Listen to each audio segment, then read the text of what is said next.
एक पुरानी कहावत है कि स्वस्थ तन में स्वस्थ मन बसता है, लेकिन क्या आपने इस बात पर गौर किया है कि मन स्वस्थ हो तो तन को भी स्वस्थ रहने में मदद मिलती है। यानी ये दोनों चीजें एक दूसरे से जुड़ी हुई हैं। जबकि अक्सर ये होता है कि मन की सेहत को लेकर या तो हम उदासीन रवैया रखते हैं या फिर इसे शर्मिंदगी बनाकर छिपाने लगते हैं। जिस तरह बुखार आने पर दवाई लेकर समस्या पर काबू पाया जाता है, उसी तरह मन के बीमार होने पर भी इलाज लेना जरूरी है। हम भारतीयों में खासकर मानसिक स्थितियों को लेकर बहुत सारी भ्रांतियां हैं। किसी भी दिमागी स्थिति को हम सीधे पागलपन का खिताब दे देते हैं। अंधविश्वास के चलते झाड़ फूक करवा लेते हैं, लेकिन साइकियाट्रिस्ट या फिर काउंसलर के पास जाने से डरते हैं। और सबसे महत्वपूर्ण बात यह है कि दिमागी समस्याओं को हम बीमारी मानते ही नहीं हैं, इन्हें वहम मानकर चलते हैं। डिप्रेशन जैसी स्थितियां जो सही इलाज से बिल्कुल सामान्य हो सकती है, वो बिगड़कर गंभीर स्तर तक पहुंच जाती है। देश के बड़े भाग में आज भी साइकियाट्रिस्ट या काउंसलर के पास जाना या उनका नाम लेना भी अच्छा नहीं माना जाता। डिप्रेशन की स्थिति में भी ऐसा ही होता है। डिप्रेशन की समस्या नई नहीं है, लेकिन इस समस्या को अक्सर नजरअंदाज कर दिया जाता है। लोगों को लगता है कि इसे तूल देने की क्या जरूरत, बस इसकी तरफ से ध्यान हटा दो, ये ठीक हो जाएगा। क्योंकि डिप्रेशन कुछ नहीं होता।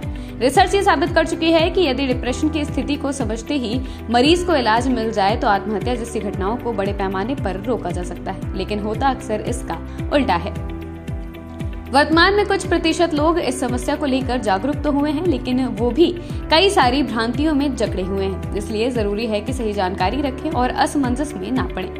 डिप्रेशन पर बात करने के लिए आरोग्य इंडिया प्लेटफॉर्म से जुड़े हैं आइकॉन हॉस्पिटल में न्यूरोसर्जन के तौर पर अपनी सेवाएं दे रहे हैं और मरीजों को उनकी समस्याओं से निजात दिला रहे हैं डॉक्टर मुदित। सबसे पहले जानते हैं कि आखिर कोरोना के बाद डिप्रेशन के मरीजों में कैसे इजाफा हुआ है। सबसे बड़ी बीमारी तो जो कोविड से लग के न्यूरोसाइकेट्रिक, उसमें डिप्रेशन वन ऑफ दी सबसे ज्यादा, क्योंकि कई लोग तो ऐसे हुए जो अकेले होके ही डेढ़ साल बंद रहे कि एक साल तक इनको बाहर ही निकला, जिसकी वजह से उनका बाहरी दुनिया से कांटेक्ट सिर्फ उनका कंप्यूटर या लैपटॉप ही था। सेडेंटरी लाइफस्टाइल्स ने शुगर, बीपी इन सबको भी बढ़ाया है। दूसरा, लोग एक्सरसाइज तो करते नहीं थे उसमें कोविड में। तो ये सब जो मैक्सिमम बीमारियां हैं, ये डिप्रेशन, बीपी, शुगर, इन सब के ज्यादा चांसेस बढ़े हैं पेशेंट्स में। डिप्रेशन से कैसे आजादी पाई जा सकती है, डॉक्टर मुदित से जान लीजिए। देखिए, डिप्रेशन का मतलब होता है कि बहुत ज्यादा नेगेटिव थॉट्स होना, अपने आप को अकेला महसूस करना, हताश महसूस करना।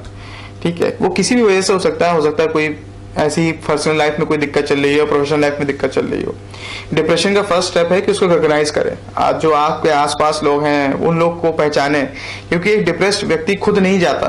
ठीक है, आप लोग को उससे बात करनी पड़ेगी धीरे धीरे। फिर जब ये रिकॉग्नाइज होगा तो उसके बाद उसके लिए साइकियाट्रिस्ट, न्यूरोसाइकियाट्रिस्ट से हो जाता है मेडिकेशन, वरना अदरवाइज तो उसके सेशंस होते हैं जिसमें उससे हम पूछते हैं, बात करते हैं, कम्युनिकेट करते हैं। तो ये सब चीजें जरूरी हैं एक डिप्रेस्ड पेशेंट के लिए कि उसको पहचाने कि ये डिप्रेशन शिकार है। उसको जस्ट डिसमिस मत करिए, बातें सुने उसकी। कभी कोई बहुत घर वाले, खासतौर से घर वाले जो होते हैं, उन सबको पहचानना पड़ेगा कि कौन सा पेशेंट है जो पहले बहुत घुल मिलता था, बिल्कुल अलग हो चुका है, बिल्कुल बातचीत नहीं करता, अकेले बंद रहता है या मायूस रहता है या जिंदगी से हताश हो रहा है। तो इन सब चीजों को पहचानना पड़ेगा और आपको बात आके डॉक्टर को दिखाना पड़ेगा, चाहे वो न्यूरोसाइकियाट्रिस्ट हो, ताकि हम सेशंस कर सकें, ताकि उससे हम बातचीत कर सकें, उसकी जो प्रॉब्लम है वो उभर के सामने आए। जब प्रॉब्लम समझ में आएगी तभी वो मेडिकेशन या अदरवाइज काउंसलिंग के थ्रू उसको हम ठीक कर पाएंगे। स्टूडेंट्स क्यों हो रहे हैं डिप्रेशन का शिकार? सबसे ज्यादा कारण तो है आजकल का कॉम्पिटिटिव एनवायरनमेंट। ठीक है, पीयर प्रेशर, पेरेंट्स का प्रेशर, परफॉर्मेंस का प्रेशर कि घर वाले कैसे मैं अपना कैरियर बनाऊं। एक उसको बच्चे को एक बहुत ही कम उम्र से ही इतना प्रेशर डाला जाता है पढ़ाई का कि बढ़ते बढ़ते वो इस बोझ में कभी फ्रीडम फील ही नहीं कर पाता। ये सबसे बड़ा कारण है। हमें अपने युवाओं को और आने वाली बच्चों की पीढ़ी को तो ये समझाना पड़ेगा कि उनके ऊपर अनड्यू प्रेशर नहीं डालना है हमें, तभी ये जो आने वाली पीढ़ी है डिप्रेशन मुक्त हो पाएगी। ऐसी ही तमाम जानकारियों को जानने और समझने के लिए आज ही लाइक और सब्सक्राइब करें आरोग्य इंडिया।